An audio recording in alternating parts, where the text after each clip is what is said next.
Язык– это не только средство общения, это душа народа, хранитель традиций и культуры. Языковое многообразие Казахстана всегда было в приоритете.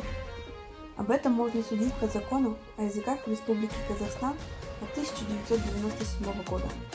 В нем говорится, что все языки казахского народа – национальное достояние.